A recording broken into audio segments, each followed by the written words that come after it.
Hello, thank you for coming. My name is Vaughan, and I'm here for the next little while. Well, it depends on how much you want beer. How much do you want beer?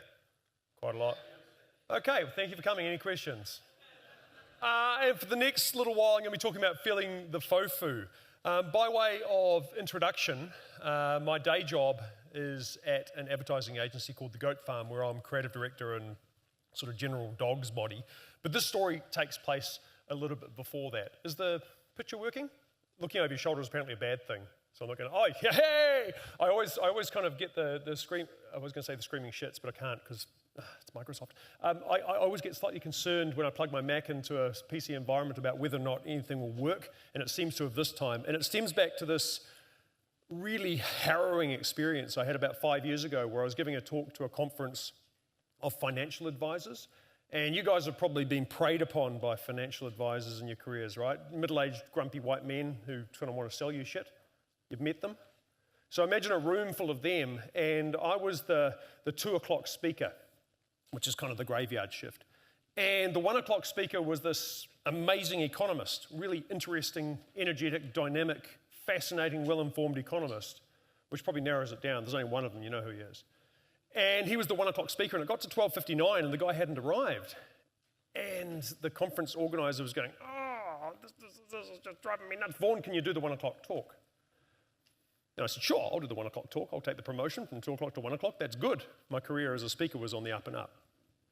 And at 12:59:45, I was just about to plug in my laptop when this guy turned up, and he was the economist, the well-respected and fascinating economist. He burst in the back door, and he's kind of running down the stairs, and he's got his laptop under one arm and his cycle helmet under the other, and he rushes up to the stage and plugs in and starts talking. And it's a great talk, and it's all about the economy. It's what you would expect, right? You're a financial advisor at a financial advising conference. And he's got graphs and pie charts and insights into the Chinese economy, all that stuff. And it was going really, really, really well until about 5 minutes in, there was this kind of familiar and really distracting noise from behind him. It sort of went, but he didn't hear it. He carried on talking. And 5 minutes later, it happened again. And the financial advisors, who are these sort of grey-haired, white, grumpy old men, and I get better and better at doing their voice the longer my life goes on, started muttering to each other and pointing at the screen. And this guy was a major multitasker. He used his computer to the max. He used everything all the time. And he used it in ways, and you know how this works, he used it in ways that the people who built the software hadn't intended. So in this case, he used his calendar for all sorts of things. And what had sprung up behind him at 1:05 this afternoon was a calendar reminder. And it said, talk to XYZ Financial Advisors Conference. Fee, $2,000. So I learned two things that day. The first was to always turn your shit off before presenting, including the Wi-Fi, and the second is how much to charge for a talk. I wish. Pre-flight checks very briefly. I took a selfie of you guys at the weekend. Can you see yourself? You're on the right. Devices on. If there is a fire, this probably hasn't been covered. If there is a fire, the hashtag for that is MSFire. Just keep it short. Don't around. Just tweet quickly, get out. And, or check who else is, see if it's, make it a trending topic and then get out. That'll be good. We'll go down in a blaze of tweeting glory. And my Twitter handle is Vaughan Davis, and there's some people I've spoken to today already who I've had the pleasure of meeting in real life. I'd love to meet you as the day goes on. This little thing here in my hand is what is up on the screen behind me. As we talk, I want to pass it around the room and just get a feel for it, feel its weight, feel the shape of it.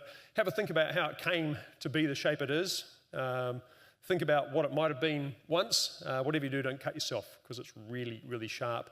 And whatever you do, please don't leave the room with it because it's really important to me. So keep an eye on your note. Don't let anyone pocket it. Well, if they do pocket it, they'll cut their nuts off. So karma. I'm not going to throw it to you, Orange Man, but I'll give it to you. There you go. So pass that around and have a think about it as it goes around. So my story begins in 1990, which is a heck of a long time ago.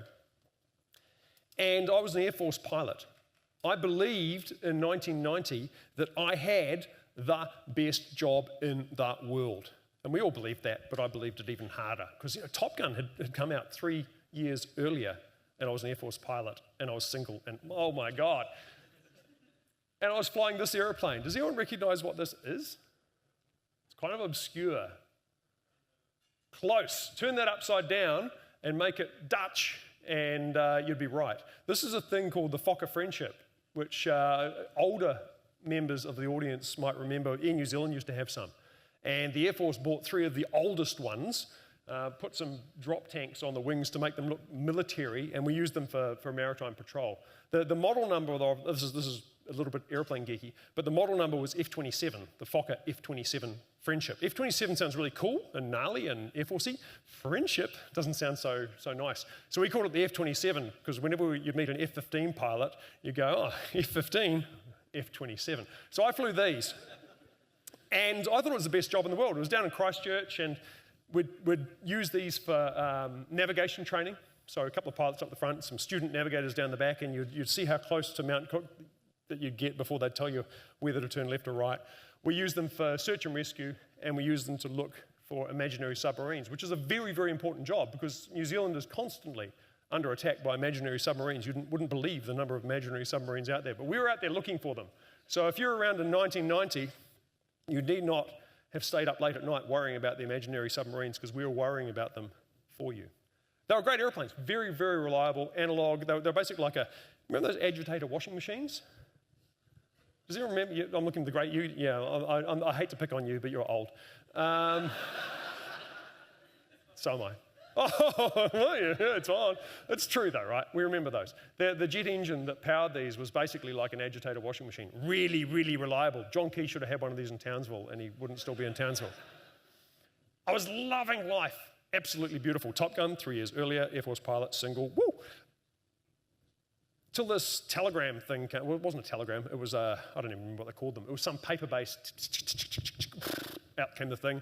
And it was my posting orders. And it was saying, young Vaughan, you've had a good couple of years flying these. Here's your next posting. I go, ooh, what is it? Skyhawks, Strike Masters, helicopters, what'll it be? And it was what you guys have got. It was a ground job. They were sending me, a 22-year-old, recently graduated, single, Air Force pilot, to a ground job. And if you're a pilot, there's nothing worse than a ground job. There's nothing worse. I've come to terms with that now because I've had a ground job for the last 15 years. They're okay. But back then, a ground job was the worst thing in the world. And it got even worse. The ground job was in a place called Woodburn, which is in a place called Marlborough, where there's bugger all airplanes and just vineyards and mountains and diving and boating and stuff. It was a fate worse than death. I was so upset, but I had no choice. It was the Air Force. You got sent places. You got posted places. So I went there, and I arrived, and there was one little ray of sunshine, it turned out, in this ground job. If I had prizes, I'd give out a prize for whoever knew what this one was. Did someone say Anson? Very close. Yeah, this is what replaced it. This is called the de Havilland Devon, and we're going to talk a lot about the de Havilland Devon in the next few minutes. So I was the only pilot on this Air Force base, which is kind of weird. An Air Force base with not many pilots. Everyone else on this Air Force base was either an engineer, someone learning to be an engineer, or someone teaching other people to march up and down the parade ground, which is a really important skill. Has to happen somewhere, it happened there. I was the only pilot. Now the engineers, as part of their training, they needed to learn to service airplanes, right? That's what they do in the Air Force. You service airplanes, you fill them with gas, you dispatch them, they go flying, they return, and you put them away at night. Actually doing that with real expensive airplanes that went flying and came back and letting trainees service them was really dangerous, so they didn't do that. Instead, they had these, the de Havilland Devon, actually a really, really beautiful aircraft, which makes what is about to happen even the more tragic. Really beautiful aircraft, designed by the same person that designed the Tiger Moth and the Mosquito, and you can kind of see the family lines.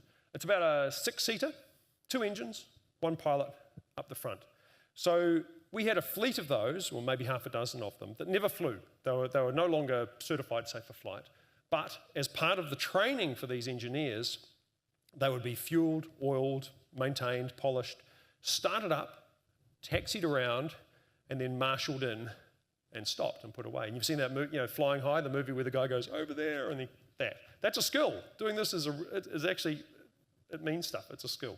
So we had to teach people that. And as the only pilot on the base, my job was to turn up and be the guy that drove that plane. That wasn't even meant to be funny, it's just sad. I'd gone from flying around the ocean looking for imaginary submarines to driving around the grass in this. Now, the guy before me, the previous only pilot on the base, had shown me the ropes. He'd shown me what to do. He'd got me to sit over his shoulder, literally, because there's just one seat. Sit over his shoulder while he'd done it. And then pretty much the props hadn't stopped turning when he was out to the taxi to the gate off to his next flying job. So I kind of knew how to do it. A couple of months after I'd been shown how, the phone rang. And a phone, and this was 1991 now, by the way, a phone in 1991 was a plastic thing on the wall with a circle that you move right there and a twiggly bit of wire and a thing you'd spoken to, just for context for everyone apart from you. I know. Strike two, I'm screwed. Yeah, because you look, yeah, I know. And the phone rang and it was the engineers saying, where are you? It's start the airplane up and drive around the grass day and you're not here.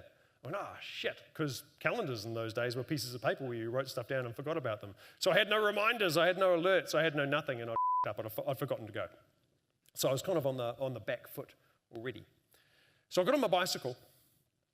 Air Force bases are rife with bicycles because they're all flat, so it's a good way to get around bicycle. Got on my bicycle, pedalled on down to the place where this aeroplane is. And the old sergeant in the hangar, he said, yeah, g'day, sir. In fact, there was a very important step because I wanted to hold on to my pilotness. So even though I was wearing office clothes, Air Force office clothes, I needed to hold on to my pilotness. I didn't go quite to the extent of dressing in what someone once told me was a pilot onesie, which is the moment someone called it that, my old green Air Force flying overalls became not Top Gun, but pilot onesie. I didn't put my pilot onesie on, but I had my jacket, and I thought if I put my jacket on, I'll feel more Air Forcey. So I put my jacket on. Feels weird. I'm a pilot now. And I got on my bicycle and pedalled on down to the place where this airplane was. And the sergeant saw me coming. He said, there you go, sir. Why don't you just start it up? Take it for a bit of a drive. He had a voice much like a financial advisor, strangely. Why don't you start it up? Take it for a bit of a, warm it up. Give it a bit of a warm up, and then we'll do the exercise. We'll do the trainees doing this. There's probably an app for that now. You can probably do this in the little virtual aeroplane. That would have been so much safer. And he said, you'll want this. You'll want this, sir. You'll want one of these. It's the instruction book. Don't go out without the instruction book. So out I went. I had my pilot jacket, my instruction book. There was the airplane sitting on the grass. And I sat down in the cockpit. I had about as much clue as you do right now, to be absolutely honest. I'd spent 5 minutes in this cockpit in my life. But I had the instruction book, so it was okay. How's the thing going? Where's the thing? Anyone cut themselves yet? No, good. Very good. I had the instruction book in one hand, and I was sitting on the left. This photo I got of Wikipedia has got some stuff missing. There were no holes. There were actually instruments and switches and things. I thought, I can do this. I'm a pilot. I have my pilot jacket on. It says pilot up here. I'm the only pilot on the base. This is an airplane. I'm the guy. I'm the man. You're the man. I'm the man. Instruction book. And the trainees were really interested because they've been working on this airplane for about 3 months at this point, and they'd never even heard the engine start. Because you've got to be, qualified to do that. And I was qualified to do that. I'm a pilot. I'm the man. And they were really curious. So imagine me in my front of my little airplane. There it is. And around the nose, so I'm right up by the nose, kind of knee, there's the little cockpit bulge where I'm sitting. And the trainees are curious, and the trainees are sort of gathered around. The closest one's about as close as you. And they're in a semicircle of about, that's not good for the mic, the pilot thing, is it? A semicircle of about 10 trainees, all within about 2 meters, going. I'll take this off so I don't muck up the mic. And I started working my way through the checklist, because it was a really good checklist. It was really clear. Step 1, step 2, step 3. Step 1, turn on the battery master. I still don't know where it is. I worked it out on the day because lights came on. Hey, battery's on. Step 2, turn on the fuel cock, probably. Very gendered, I know. Turn on the fuel cock, on it goes. Do various things, open the main fuel manifold, check this, check that. Set the parking brake. Duh, okay, set the parking brake. Step 11 was something like on the engine to be started, which in this case was the left engine, so the one closest to you. Step 11 was something like open the throttle on the engine to be started to full. Cool. Step 12 is press the starter button for the appropriate engine. Cool. Now, these airplanes I've kind of discussed and described are really, really well maintained. For every hour that the engine ran, they probably spent 1,000 hours being taken apart, expertly put back together, lubricated, and kept in perfect running order. This is not an old dunger. This is a Rolls Royce. So it started instantly. There was no hesitation. There was no And in fact, at the subsequent court of inquiry, which is a spoiler, I guess, they said that from across the base, 3 kilometres away, they heard this engine roar into life from complete silence to full power in the blink of an eye. It didn't stay at full power for very long. And the reason is because you, down the front there, were standing next to a battery cart. Now, these airplanes, military airplanes, often require external power to get started. You know, you see on all your war movies and things, big yellow trolleys with cables. The trolleys either have a generator, or in this case, they are full of as many lead-acid batteries as will fit in the trolley. Lead-acid batteries are quite dense. So this trolley full of lead-acid batteries, which handily was about half the size of this, a cube, half the size of that with 2 little wheels and a cable, was about 1 metre forward of the left engine. So it would be right there. And that's what stopped us.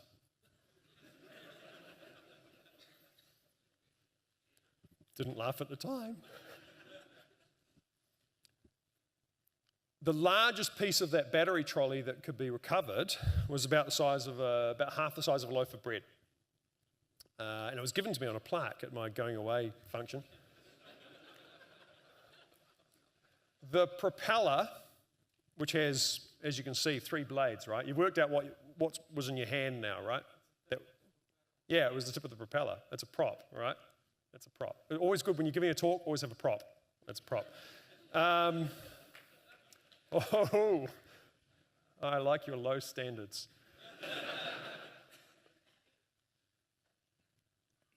One propeller tip went through the nose of the airplane by my left knee, across whatever's there, out through the right side of the airplane, and was found about 50 metres over there.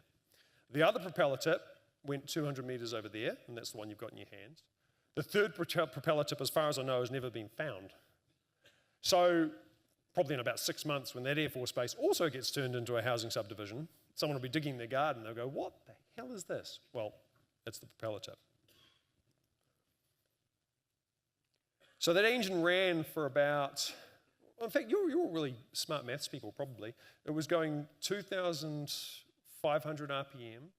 It had a diameter of about 2 metres. So I'd love to know how fast that tip was going. Come on, someone's done it in their head already, haven't you? Surely. Fast. Fast. Yes. Thank you. Very fast. Any advance? Yeah. So it ran for about a second. The final minute in which that engine existed as an engine was glorious. It ran for about a second. And then when it stopped, it was the deepest, most horrific, pervasive, memorable silence I've ever experienced. And I sat there and I went, didn't something just fly past there? So first thing was self-preservation. Second thing was, those guys are all still there. And they all were still there, all 8 of them. And there've been propeller bits flying that way, and we don't know where the third one went. It might have just gone up, might have hit orbital velocity. It might have done, what Peter Beck's PowerPoint is meant to do. Who knows? And I thought at that point, my first thought, has anyone read The Right Stuff? That Tom Wolfe book, The Right Stuff? It's a good read. It's about pilot culture. My first thought was not, I could have killed everybody. My first thought was, my career is dead. Isn't that awful? But it was. I up. I've done a bad job. My career is over. Oh, are you okay? Yes, good. My career. My career. I thought at that moment that it was all over. I thought that hunting around the ocean for imaginary submarines was going to have been the peak of my flying career. I thought it was done and finished. Roll on the court of inquiry, which I thought was going to be hang Vaughan out to dry. I thought that was the point of it. They were going to just find, well, there was no question as to whether they were going to put a gun to my head. The question was just how big the bullet was in my mind. And I vividly remember lying awake in the officer's mess, just shaking with fear as to what was going to happen. Yeah. 950 kilometers per hour. So that thing, 950 kilometers per hour into your mush, it'd kill you, there's no doubt. It'd kill you. 1,000 kilometers an hour, bit of shrapnel, done. But back to my career. I'm lying awake thinking, well, this court of inquiry is going to be the death of me. They're going to just find a way to throw me out. It's going to be all over. But I was really, really surprised, and I learned something about the way organisations deal with failure, and organisations deal with near tragedy, and organisations deal with what might be seen as a guy screwing up. I mean, the first thing I learned in that court of inquiry was around systems and around people assuming other people have done stuff. Remember how I put the park brake on? Park brake is pneumatic in that aeroplane, and pneumatic, that means it's powered by compressed gas, right? Like hydraulic is liquid under pressure, pneumatic is compressed gas under pressure. It was meant to be charged up with nitrogen, so every month or so you'd charge it up because it would bleed out, much like my colleagues would have if they'd got the shrapnel in their belly. That was a very dark and inappropriate joke, but no one died. But bottles of nitrogen cost $20 each. So to save $20, they didn't charge up the nitrogen, and I'd never got that memo. So I thought I had the brakes on. I did not have the brakes on. There were no chocks in front of the aeroplane. I'd grown up assuming that someone else always puts chocks in front of the aeroplane, and I get in the aeroplane as the pilot. I'm the pilot. I'm not an engineer. I'm a pilot. And the chocks will be there. There were no chocks because they were trainees, and they didn't know that there were meant to be chocks there, so they hadn't done it. And of course, I've been shittily trained. The guy just showing me the ropes didn't really show me the ropes. And all this came out in this court of inquiry. The other thing that came out, and this is a really direct link to what we do in the tech world, in the comms world, which is kind of where I operate now, is really interesting. Remember, step 11, open the throttle fully, right? Step 12, press the button. Step 13 was on the next page.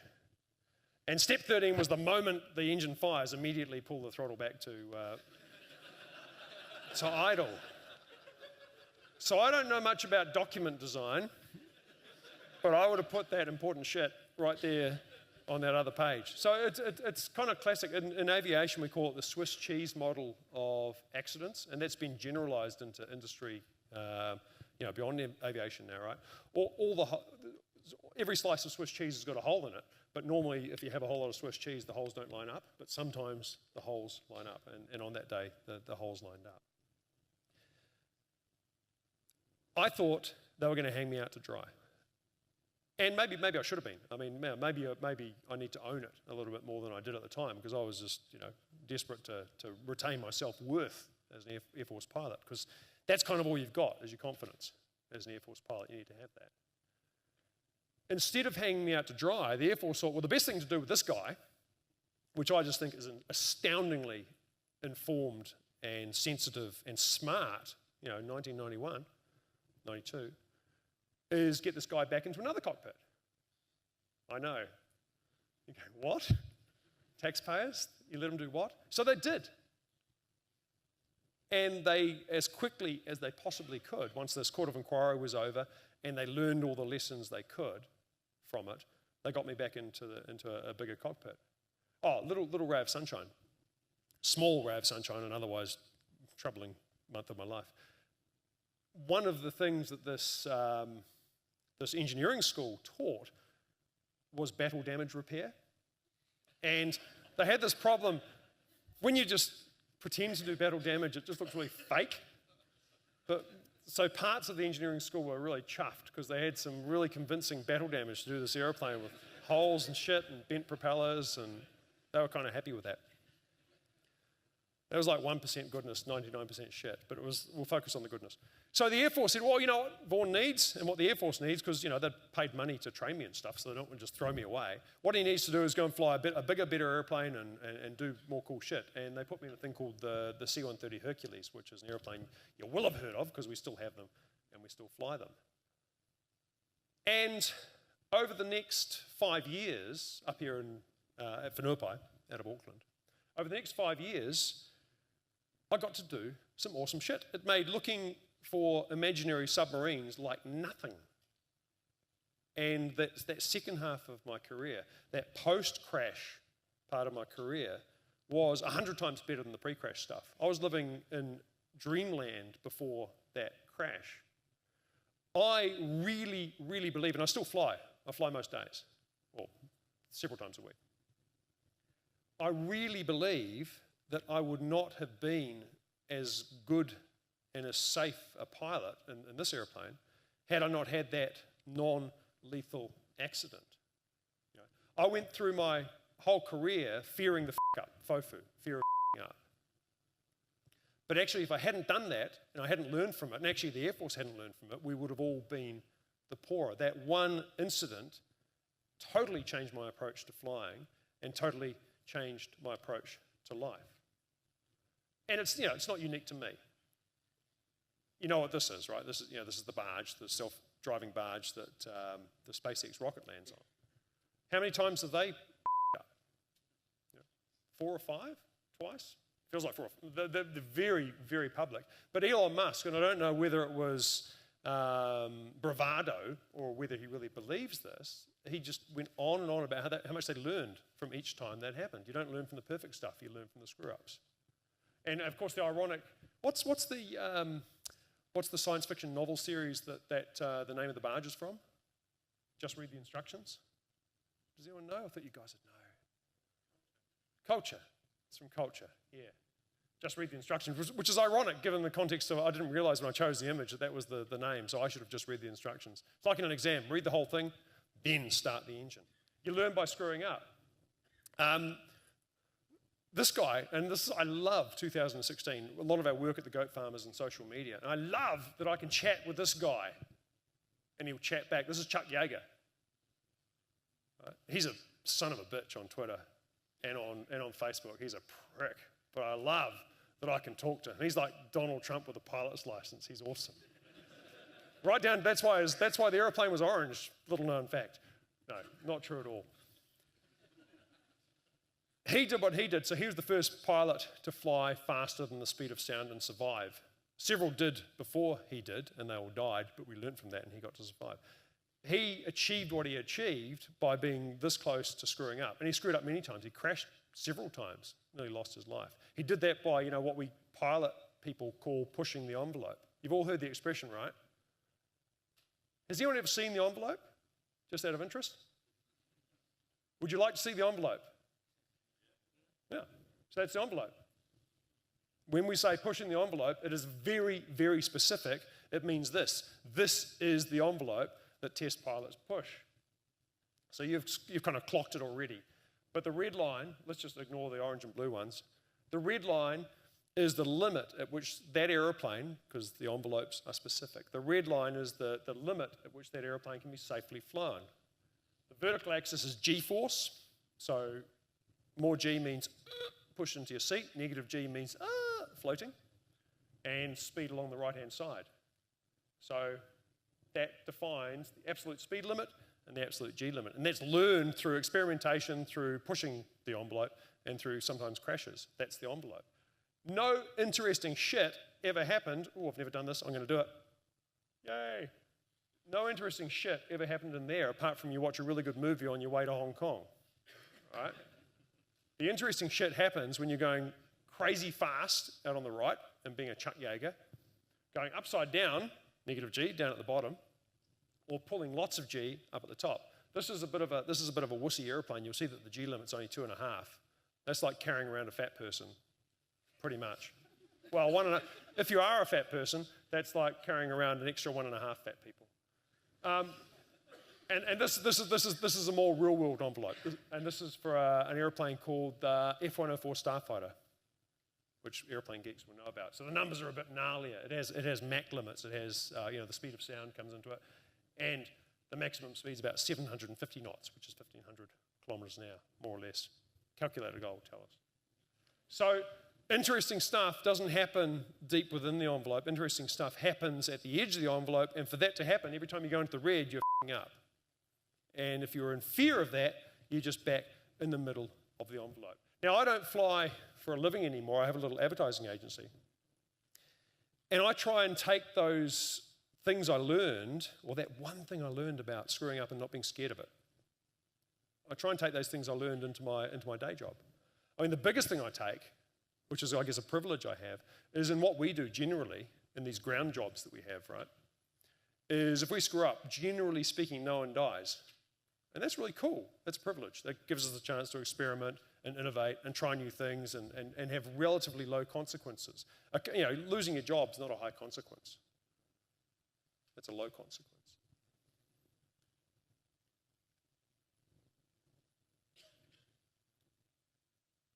So I carry that thing around with me and have done for the last 20 years, or 24 years. In fact, there's a period when I couldn't bear to look at it. So it's only in the last sort of 10, 15 years that I've picked it up. But the one lesson it taught me, and the one lesson it tells me every time I touch it, and touch the sharp edge and think about what happened at 950 kilometers an hour, is that if you're lucky enough, and I really mean that, if you're lucky enough, if you're privileged enough to have had something awful, terrifying, gut-wrenching, life-changing happen, and no one died, that is one of the greatest gifts you can get to your personal life and to your career. The lessons you learn in that moment are more visceral and long-lasting and powerful than anything you'll learn from a book or, ironically, conference talk. So I've gone on from FOFU. I don't say no to it anymore, and I haven't done for quite some time. I'm a big fan of loving the up. And when it comes in my personal life, and when it comes in my professional life, and it does, and it will keep on happening, right? I go, okay, well, there's some bad shit, but wow, that's an opportunity I would never have got if I'd stayed, inside the boring white part of the envelope. I can't imagine any possible questions you might have, but you're very, very welcome to ask them.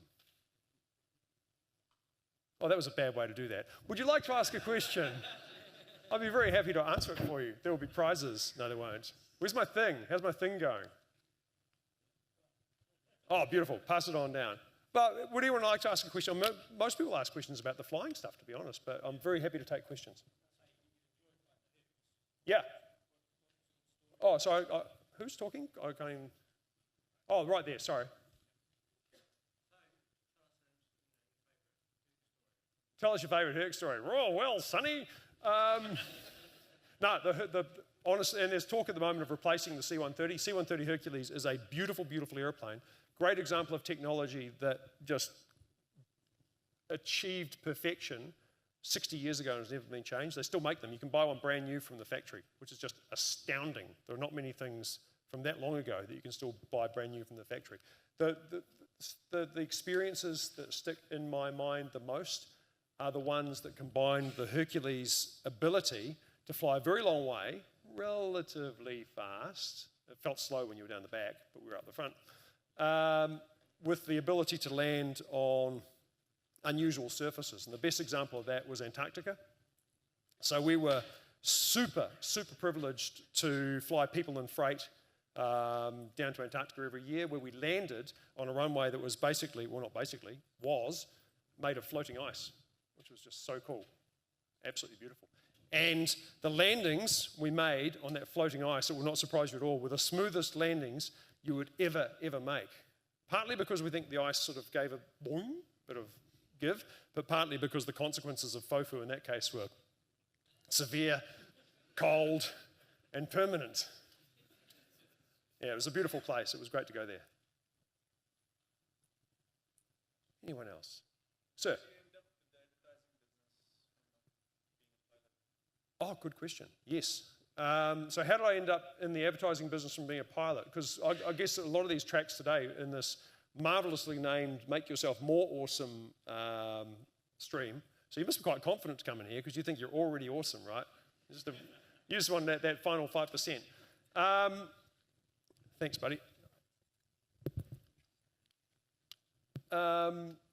It's great. It's quite an emotional story, believe it or not.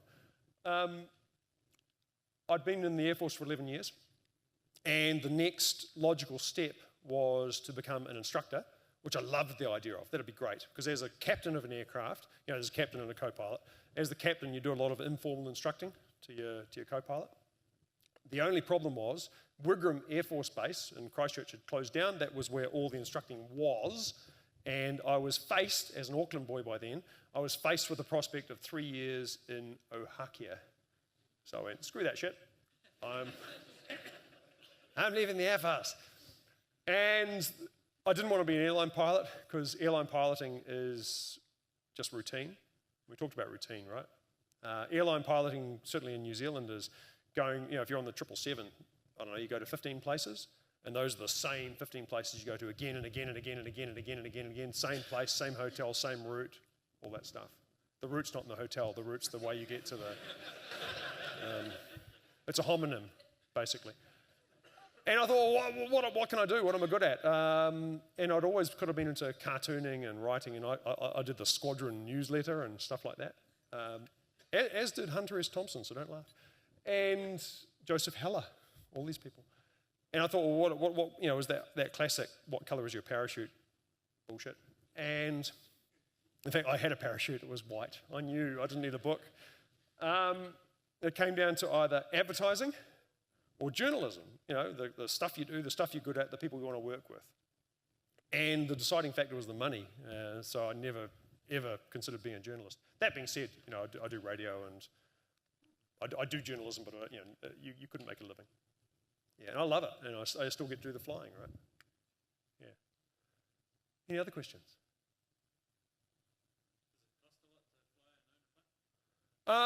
Well, depends. I mean, compared to, I don't know, drugs, it's probably... it's really hard affording both.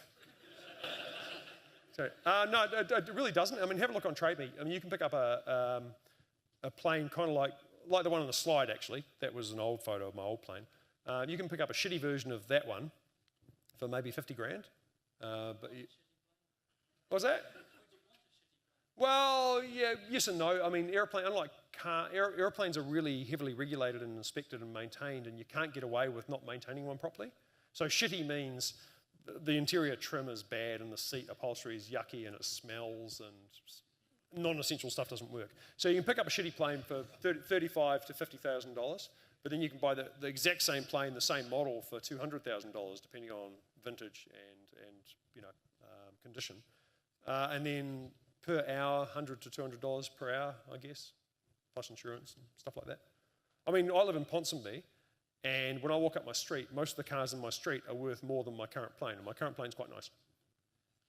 Yeah, so you got to want it. The main thing is the time, and this is one of those sort of life decisions. For a long time, I didn't fly, and the reason I didn't fly is because I was creative director at a big advertising agency. Actually, we did Microsoft's work, so Young and Rubicam, which is how I came to my first tech ed, as it used to be called. And I had the money, but I didn't have the time. So the money's easy to find, it's the time, you need to do it. The deal I made with myself was I would fly once a week at least forever until I stopped flying. That's the deal. So finding the time is the hard thing. Or you end up like Michael Urseg, who flew his helicopter into a hill, Eric Hertz, who flew his family he and his wife into the ocean. We were flying that day. We heard it all happen. Paul Holmes, who crashed his aeroplane. So there's JFK Jr. There's this long history of people with lots of money and not much time and really good aeroplanes who crash them and kill themselves. Oh, there better be a happy question.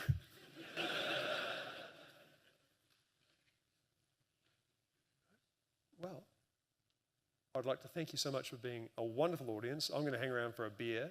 I don't even know what time it is, but if we've gone short, it's my gift to you.